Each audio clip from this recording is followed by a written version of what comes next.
തൊഴിലാളികളെയും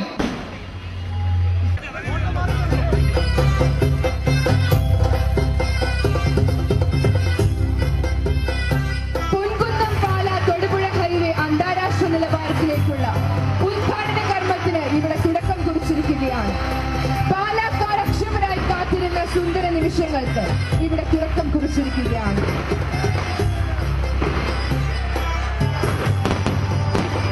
അടുത്തതായി ശ്രീ ഉമ്മൻചാണ്ടി സർ ശിലാഫലകം അനാച്ഛാദനം ചെയ്യുന്നതാണ്.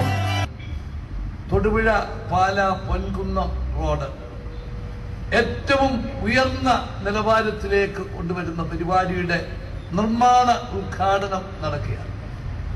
KSTPയുടെ വർക്ക് 2403.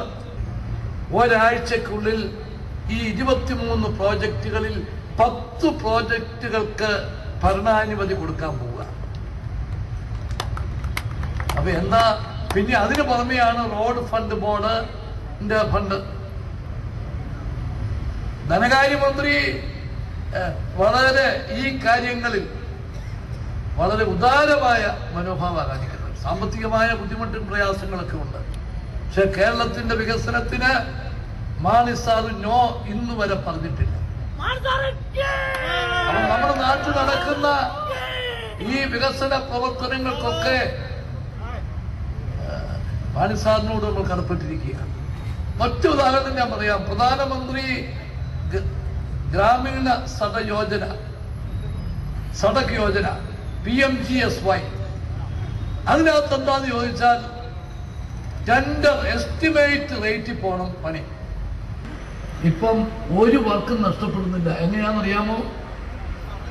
എക്സസ് വരുന്നത് 25% വരെ സംസ്ഥാന ഗവൺമെന്റിന്റെ ബഡ്ജറ്റിൽ നിന്ന് കൊടുക്കാൻ തീരുമാനിച്ചു. ഇപ്പൊ ഏറ്റവും കുറഞ്ഞത് ഞാന് ഒരു വിദ്യാർത്ഥി ആയിരിക്കുമ്പോൾ തൊട്ട് ഈ പാലായി വരുന്നതാണ്. KSUവിന്റെ പ്രവർത്തകനായി ഈ ഊടുവഴികളിൽ കൂടി ഒക്കെ നടന്നുപോയി എല്ലാ വഴിയും എനിക്കറിയാം. ഇപ്പം വന്നാ വഴി തെറ്റും. അതുകൊണ്ട് അല്പം നേരത്തെ പോകാൻ അനുവദിക്കണം എന്ന് പറഞ്ഞുകൊണ്ട് എല്ലാ വിജയങ്ങളും ആശംസിച്ച് വാക്കുകൾ അവസാനിപ്പിക്കുന്നു. നമസ്കാരം. ജയ് ഹിന്ദ്.